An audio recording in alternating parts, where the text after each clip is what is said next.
Mothers are the queens of the castle, but let's be real, it's not all ball gowns and glass slippers.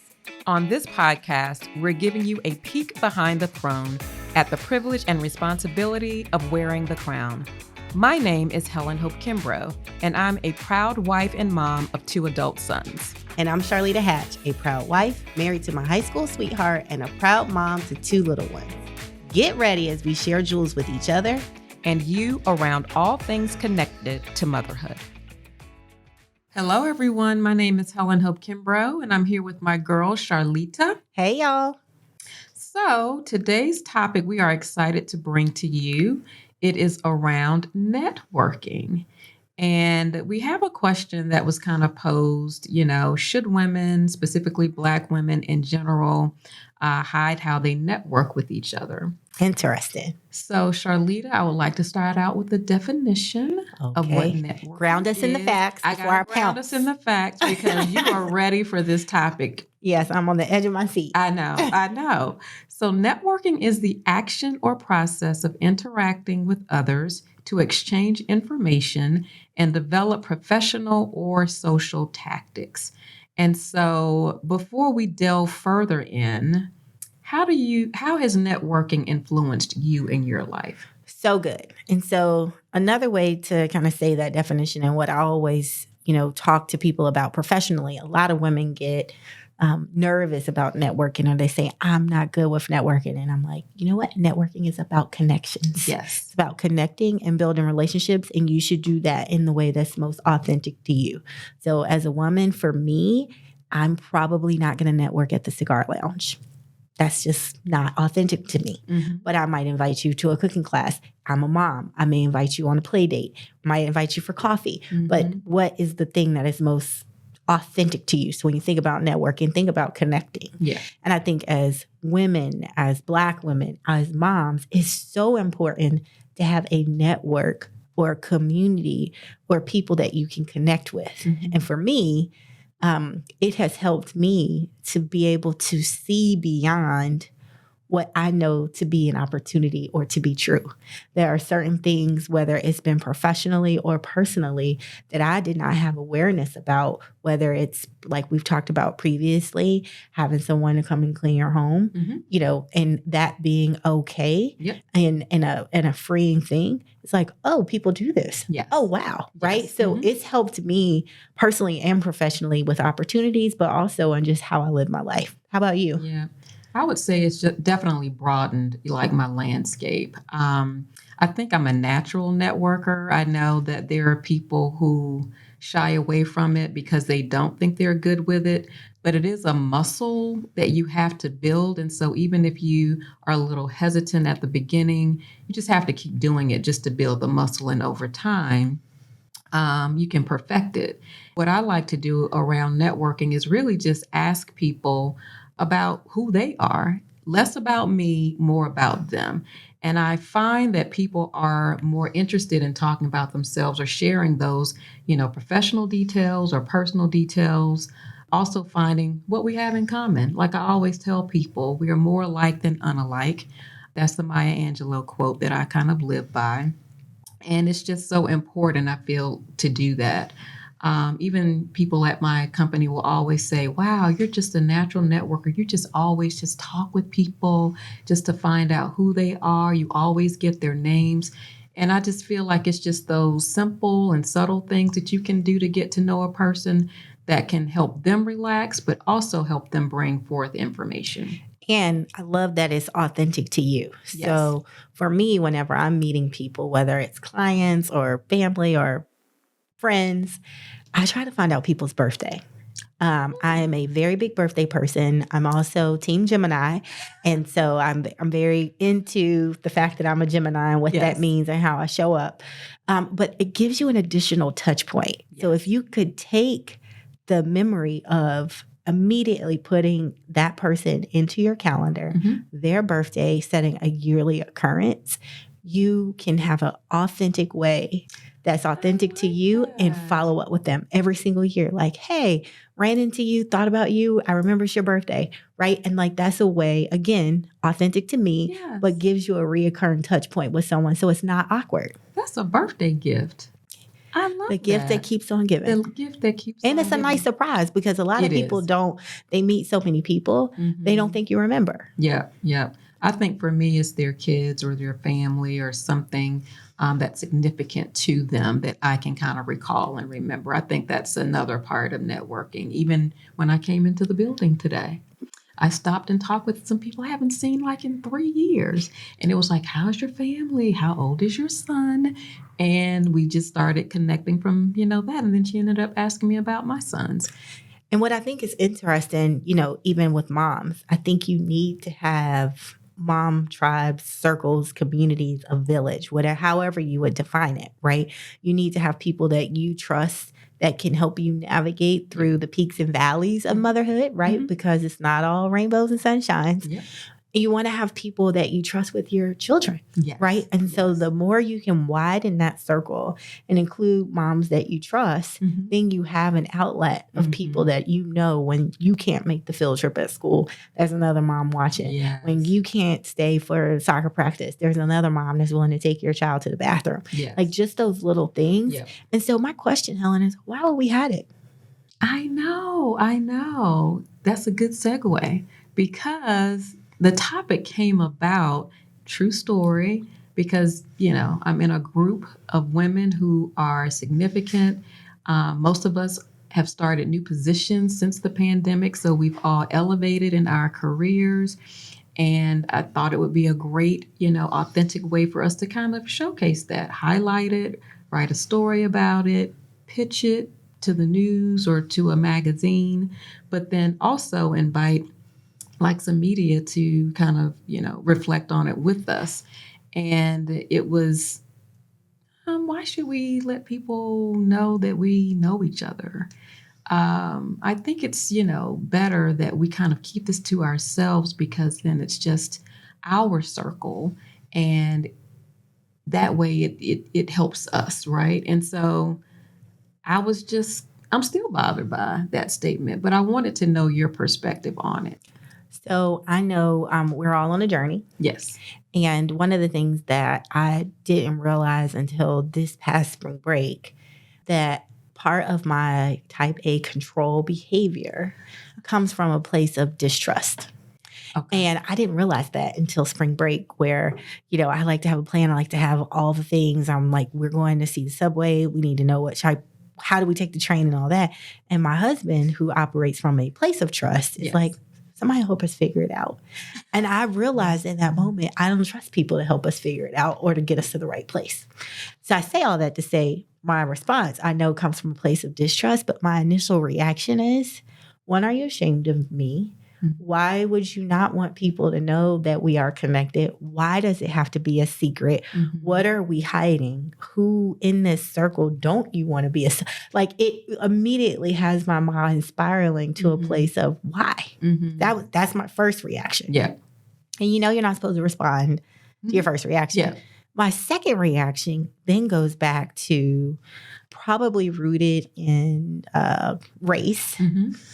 Is that silence is violence. And so many, I believe, cultural upbringing in the Black community is around keeping things in house. Yeah. What happens in this house stays in this house. Yeah. You don't talk about this. You don't talk about these feelings. You don't talk about how much money you make. You don't talk about who you vote for. You don't talk about church.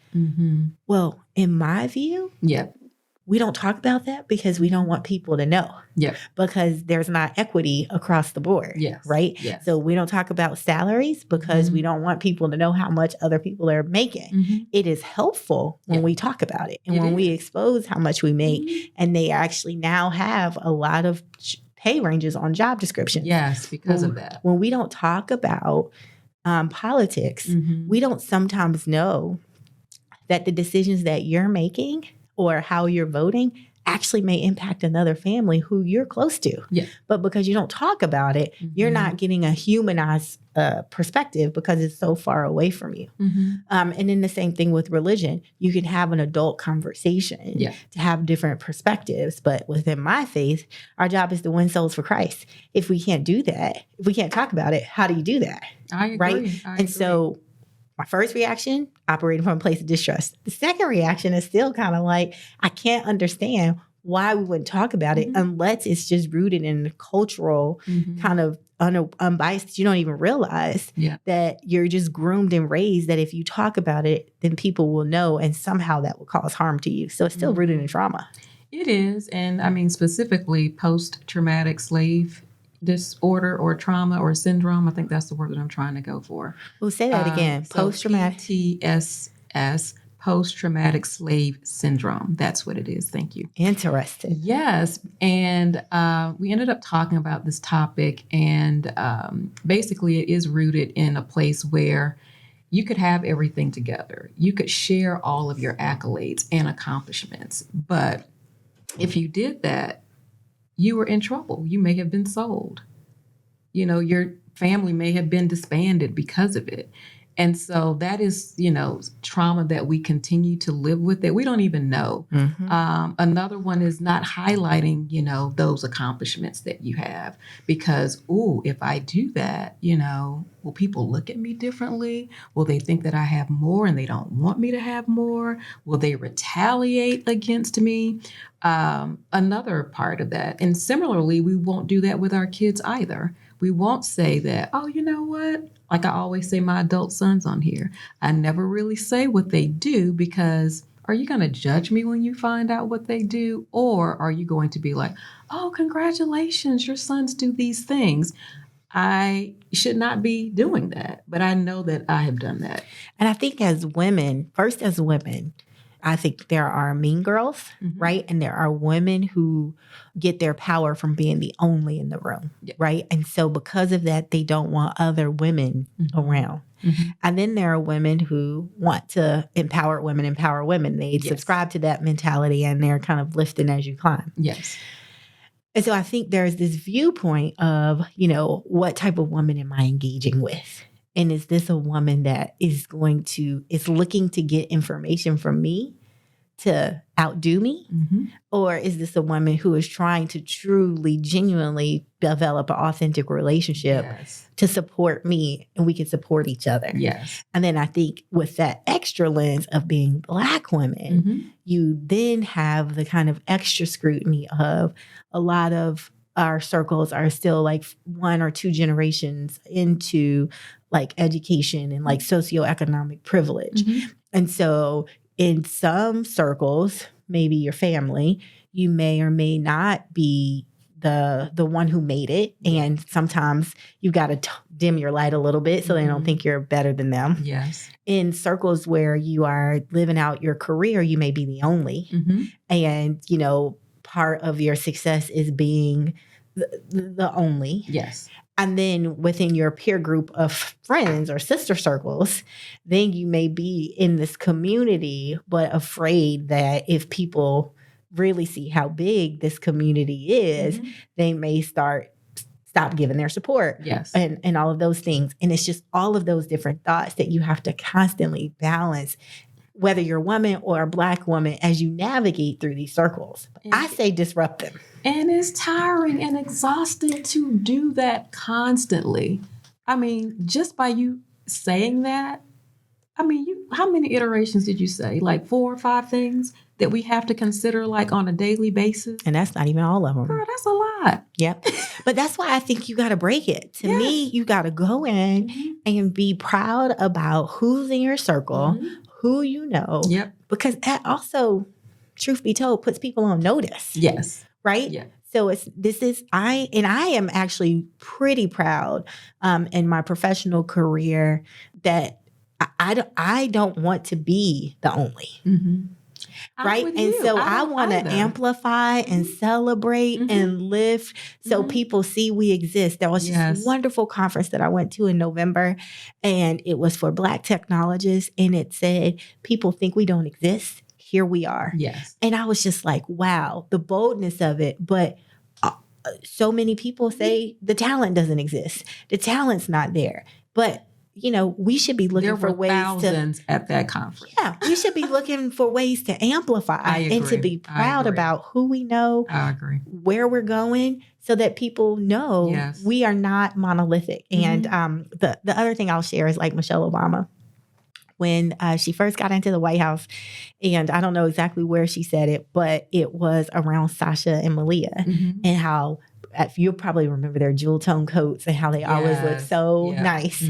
And somebody, of course, made a comment and she's like, this is not new. We always dress nice. We always look like this. We come from a lineage of people that started Sunday best. Yes. And so you may not have seen it, is what she said. Yeah. But this has been But this is how we are. This is authentic to us. Yes. No, I agree. Well, I think both of us are on the same page about empowered women empower women. I've seen that on your IG page. It's something that I believe, something that I live by, and we're just better for it if we do that. So what challenge would you give our listeners as it relates to expanding their circle, being proud of their circle, or how to get a circle? Well, one of those is really grab a friend if you need to, because sometimes it's comfort in numbers. And so if you want to grab, a friend or two to go with you to network, sometimes it's better because that kind of softens it a little bit. But also, again, I kind of started out saying, ask people about themselves, because as you introduce yourself, then you can also ask others about themselves. A question that I really loved at a networking event that I just went to recently was, what does a typical day look like for you? Oh, that's so good. That's Isn't a that great good? question for women Yes. of all walks, mom or not. Walks. Yes. I mean, it literally just takes, out the presumption of what you do or what you may do for those stay-at-home moms who sometimes, will kind of dim themselves. They don't have to. I've been a stay-at-home mom. I've been a working mom. I've been all the moms, I feel. And I just think that you should just highlight that, right? And so when that question was asked, I paused because I had never been asked that question before. I love that. And so I think we've got a couple of different tools that you can add to your toolkit. The one challenge that I would leave you with is, if you ever feel ashamed about who you're with, or feel like you cannot amplify or share or lift up other women, I would really challenge you to double click on that and ask why. Yes. And then really fight that by doing it. And so we hope that you enjoyed our conversation around how women network, the different paths in which women network, why it's important. And I really hope that it gives you a conversation to start with your tribe. And if you don't have a tribe, you've got a tribe with us. And so we invite you to join our conversation in the comments, however you're listening or watching. Please like, listen, follow, or subscribe. Thank you. Thank you. Thank you for listening to the Behind the Throne podcast. Be sure to subscribe to our channel and comment below with your feedback. Check out future episodes from us as we discuss motherhood from babies to adults.